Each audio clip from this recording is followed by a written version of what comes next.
3부 12장 고들빼기 김치. 고들빼기 김치는 쓴맛과 향을 발효 안에서 이어가는 김치이다. 다양한 김치 가운데서도 가장 강한 개성과 깊은 맛을 가진 김치 중 하나이기도 하다. 처음에는 쓴맛과 매운맛, 짠맛이 강하게 느껴질 수 있지만 시간이 지나면서 그 강한 맛들이 점점 하나로 정리되고 깊은 감칠맛으로 이어지게 된다. 그래서 고들빼기 김치는 김치의 깊은 맛을 아는 사람들이 선호하는 김치이기도 하다. 예전에는 산과 들, 논밭두렁에서 자생하는 고들빼기를 채취하여 주로 김장철에 담가 먹는 경우가 많았다.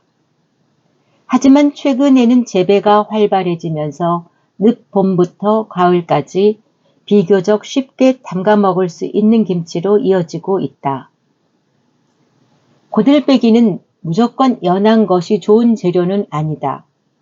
너무 여린 고들빼기는 쓴맛을 우려내고 양념에 버무리는 과정에서 오히려 쉽게 무너지기 쉽다. 반대로 조금 튼튼하고 억센 듯한 고들빼기가 김치로 담갔을 때 식감도 좋고 시간도 지나며 맛도 안정적으로 이어지는 경우가 많다.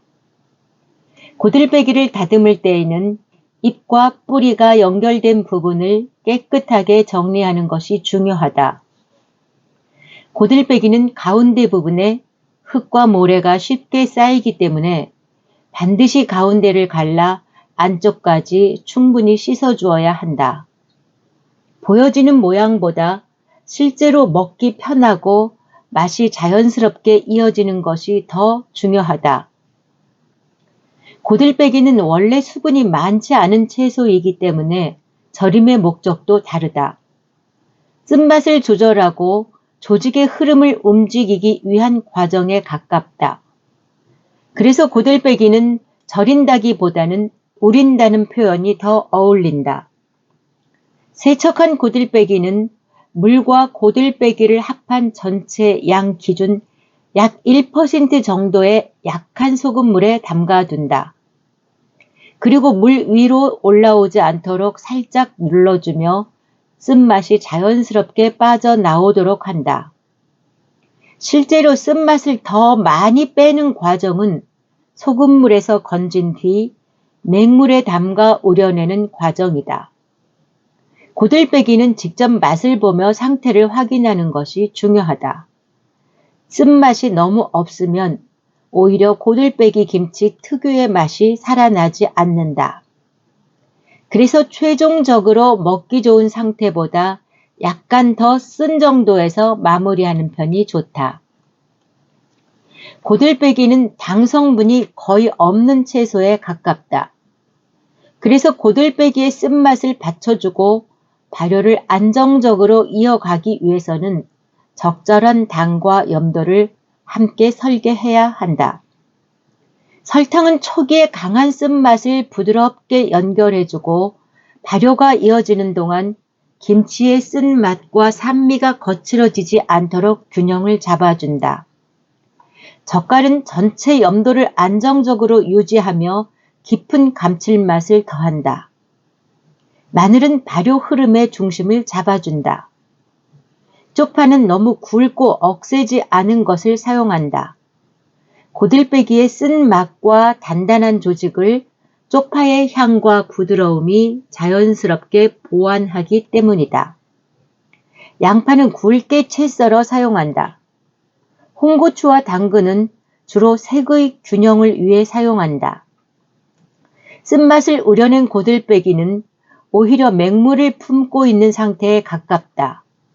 고들빼기 김치는 처음부터 양념의 농도가 진한 편에 속한다. 이때 양념과 고들빼기가 한 번의 버무림만으로 완전히 결합되기는 어렵다. 처음에는 양념이 따로 도는 것처럼 보이지만 시간이 지나면서 고들빼기가 머금고 있던 물, 쪽파와 양파에서 나오는 수분, 젓갈과 설탕이 가진 수분이 서로 이동하며 전체 흐름이 연결되기 시작한다. 그래서 고들빼기 김치는 한 번 버무린 뒤 잠시 두었다가 다시 가볍게 버무려 양념과 수분이 고르게 이어지도록 하는 것이 좋다. 이러한 부드러운 버무림의 반복은 고들빼기와 양념, 수분과 발효가 자연스럽게 결합하도록 돕고 결과적으로 맛도 더욱 균일하고 안정적으로 이어지게 만든다. 고들빼기 김치는 억지로 눌러 결합시키는 김치가 아니라 시간과 반복되는 결합으로 완성되는 김치이다. 고들빼기 김치는 쓴맛을 활용하는 김치이다. 쓴맛을 남기고 단맛으로 바치고 젓갈의 감칠맛으로 완성한다. 그래서 고들빼기 김치는 12가지 김치 가운데 가장 깊고 진한 맛을 가진 김치이다. 고들빼기 김치를 이해하고 담을 수 있다면 김치의 깊은 맛을 이해한 것이라 할 수 있다.